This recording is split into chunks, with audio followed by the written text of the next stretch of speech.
Well, hello people. So it's Peter here, down in the old man's shed. And bloody hell, what the hell am I doing here when I've only just finished the other film? Oh my god, alright.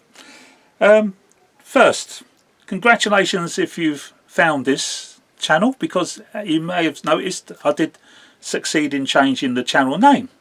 And it was, you know, no problems whatsoever, easy peasy, and you know, Google, you know, you guys gave me advice, and then sure enough, if you look at Google help, it says you can change it, you don't lose your subscribers, whatever it is. So the fact that you're now looking at this ugly old mug literally a couple of days after my last video is testament to the fact that it's working. So that's good. Second, it was after making the other film, talking about the woes of TTS decoders blown up, I can't get hold of one, love nor money. I went onto Facebook, and Richard at Roads and Rails, you know, I use him to get a lot of my chips and sound chips and speakers and everything from him. He's the one, you know, he's the go-to bloke. He does all the sounds from everybody. Well, we put up a video of, as it happens, he's class 67, right? But it's fitted with an ESU high fidelity sound fitted, something or other, okay? But what I noticed is that when he was advertising the chip, he's got class 66/67 on the chip. So he uses the same chip for both locos. And of course he's quite right, because even I said in my video, the 67 and the 66 uses the same engine. All right, which is, I've did my research this time before, on the other next coming videos.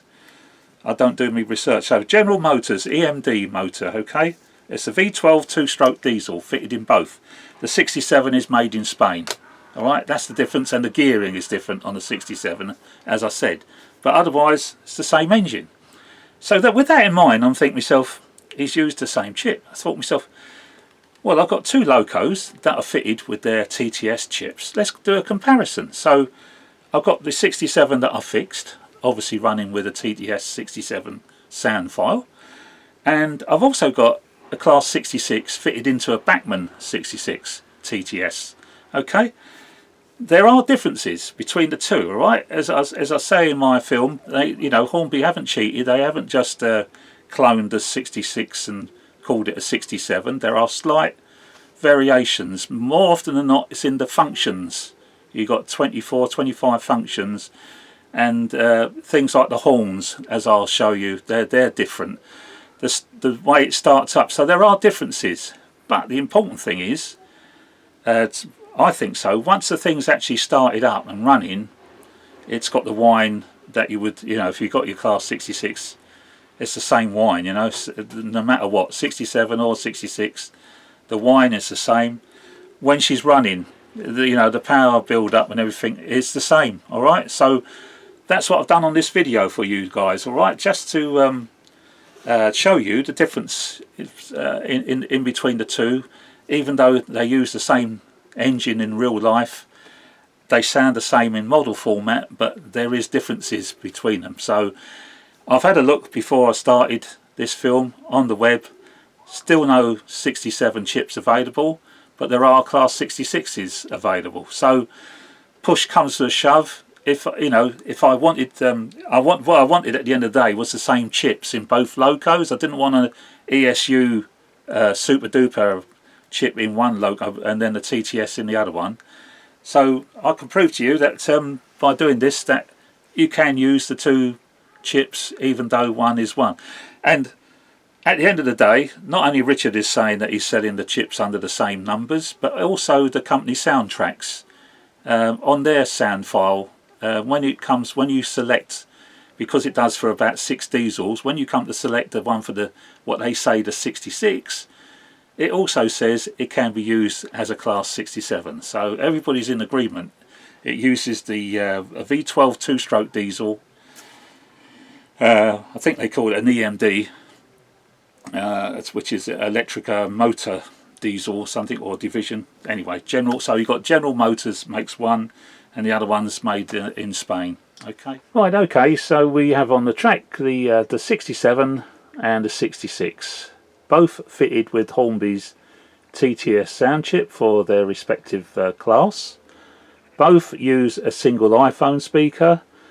In the case of the 67, the iPhone speaker is fitted in the fuel tank underneath the loco. The Bachmann class 66, the speaker is sitting on top of the chassis, just underneath the roof grille. Okay, so that's the difference there.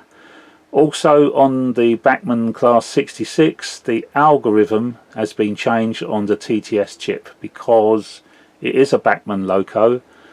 The TTS chip didn't perform well straight out the box, and I thought, oh, I made a mistake. It's not gonna, you can't put a TTS in a Bachmann. Well, you can. If you change the algorithm, it totally transforms the loco, and it has enough power, and all that sort of thing. The only thing I haven't done on it is it tends to sort of pull away before the engine is ready, because I've not configured the CVs as such. That's the only, it's another thing against the TTS. They're not that extremely configurable, and I haven't found a good setting to make that behave. It's quite simple in its setup, so she will pull away before maybe the engine is really ready to pull away, see. But hey ho, never mind. But I'll do the start up on the 67, and I'm not going into any other functions. I'm just going to literally hit the function 1, which is engine startup. There are other functions if you want to do the engine delay, with the alarm and things like that, but I'm not going to put that on. I just want to go straight into the startup so you guys can tell, and then I'll make it pull away, and then I'll just stop it shortly around the track out of sight of the camera, because I've got other trains on the track, so I can't run it around the circuit. So the 67, well, we start up like this, function 1. That sounds familiar, doesn't it?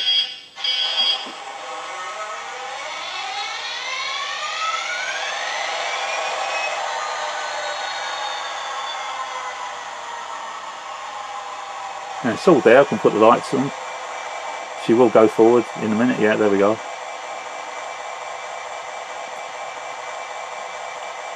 So it's got the whine of a 66 loco, because it uses the same engine at the end of the day. I don't know what make of engine it is.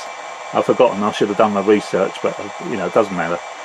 What we're trying to get away with here is, at a pinch, if you can't get hold of one or the other chips, you can still put one of the, if you can't get hold of the 67 chip, use the 66, and vice versa. Right, let's put it away. Release the air brakes, and that one pulls away quite nicely. This is the one that I repaired the other day, and just out of camera now I'll have to stop it because it'll run into another train. But you hear it, yeah, that's alright, isn't it? And then I'll stop it. I'll reverse it, air brakes. Sounds very good, to be honest. But this is, don't forget, this is a 67.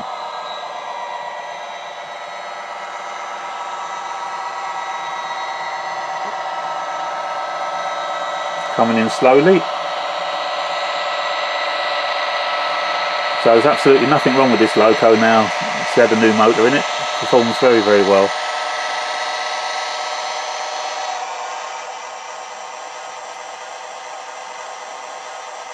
Change direction. Right, that's the 67. We'll now do the 66. So turn the lights on, make sure, and as you may or may not notice, it's had the light modification made to this model, so it's got all the correct running lights, daytime and marker lights are on. Right, start up. Now this one, F19 would give you the alarm and buzzer start up before the engine starts, but if you just press 1, it goes straight into the engine. There we go.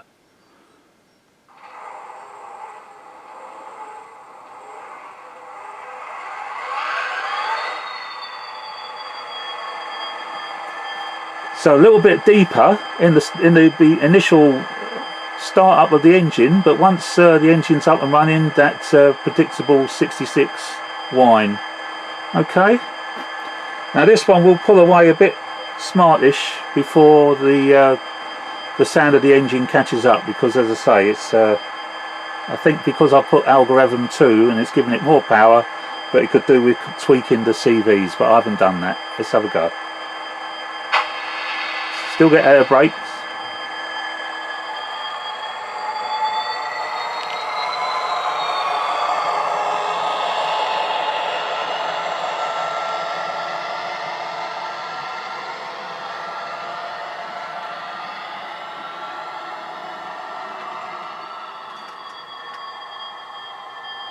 Alright, so I've got to stop it again because there's more than one train on the track. Turn it around, air brakes.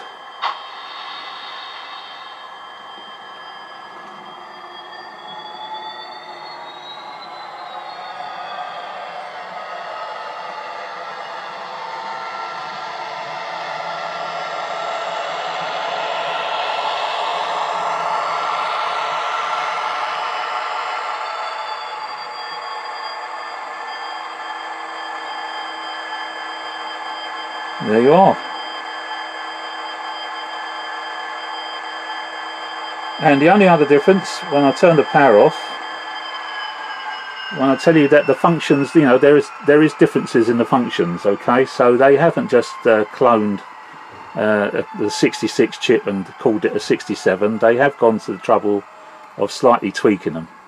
But what we're after here is seeing is whether or not if you could actually be running the 67 or a 66 and it would be okay to do that. So the horn on the 66 sounds like this, and the other version, and for the 67 sounds like this, the other version. Alright, so there are differences, but as you heard, once the actual engines are up and running and moving, they are the same engine at the end of the day fitted in the real locos. It is the same engine used in both locos. So yeah, there might be different functions and things like that that's different in the manual, but if you're like me, guys, although it's got, you know, very expensive sound decoders in some of these locos, at the end of the day all I do is turn the lights on, I turn the engines on so it runs, and I may use the horn occasionally. I don't think the only time I've ever used any other function is when I first put the chip in and you want to listen to it, just like a lot of reviewers do when they're, you know, showing, oh, this is what it sounds like. When it actually comes to playing trains, I don't use them, guys. All right, engine, lights, and maybe the horn. I don't use buffer lock, I don't use flange squeal, I don't do the doors slamming, you know, oh god, you know, things like that. Yeah, you get other manufacturers, Lego Man Biffin, for instance, in the Class 66 chip, the Hatton 66, he's got extra functions that actually run automatically, like a sort of like an air hiss blowing off. I'm not sure what it is, but that does it automatically. And also even on Soundtracks has got a Spyrex valve popping, which it does automatically with the engine running. Alright, you can go into the CV settings and turn them off, but they actually run without you having to do anything. Okay, but that's it. Lights, sound, horn. And there we are. So just to sort of show you, it's not the end of the world. If you can't get hold of a chip to get one of your precious locos running, you know, but you wanted it to be the same chip, yeah, you can swap those two around or whatever. And I think there's possibly, I looked before I made this video to see there are 66 chips available, but still no 67s. Alright, okay guys, that's it. And what I'll do is I'll take I'll have a look at the two manuals. I'll put the two manuals side by side and you can see the functions, you know, the differences in the functions. Okay, there we go. Cheers. Right, okay, so we've got the two manuals side by side. 66 is this one, 67 is this one. So hopefully you can see that on the camera. So we've got 24, 25 functions. but you can see there are slight differences in the wording and whatever, and like in the case of the horn, for sure there was different. Okay, but that's it. And then I'll just find about the algorithm, so let me just do that for you. Here it is, CV150. You got a choice of 0 or 1, and as it says there, that's the motor algorithm. Okay, so default is obviously number 1, which I found it didn't run the Bachmann very well on, but when I changed it to number 2, yeah, it runs the Bachmann loco, no problem whatsoever. I've just got to try and to see if I can adjust the CV acceleration, you know, change that. But to be honest, I haven't played with it a lot, guys, alright? But that's the important one, alright? CV 150, okay? So it's either 0 or 1. That's it. Okay, people, that's it as regards the compatibility of the 2 chips in the 2 locos. Okay.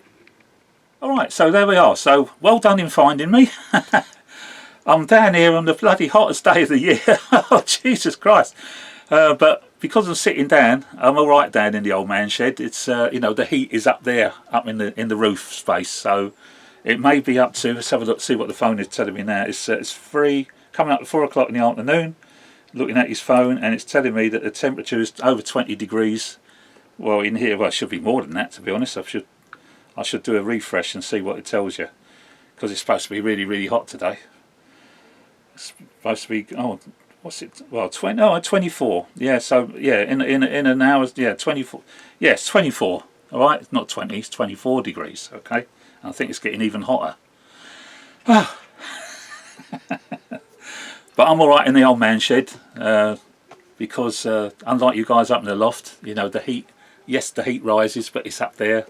So I'm sitting down playing trains, so it's actually quite comfortable sitting here. Anyway, so that's it. So mad man that I am.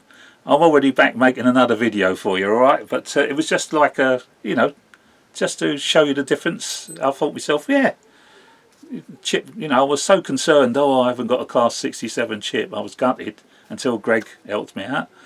But, you know, yeah, as I say, push comes to a shove, could use another chip. Alright then, guys, so that's it. That might be it for a little while, right? You shouldn't see my ugly face again shortly. I just did this one for you, right? So thanks for everybody for their suggestions, you know, telling me I can change the name, or, you know, change it with caution and everything like that. Well, if you found me, it means that it's worked. And in the Google help files, as well as people telling me I can do it, no problem, it was easy peasy lemon squeezy. And yeah, here you are. So channel name change, Torridon Road by Peter Dixon. Alright, so happy chappy. Alright, okay guys, that's it. Thanks again, thanks for watching, all the best, take care, bye bye.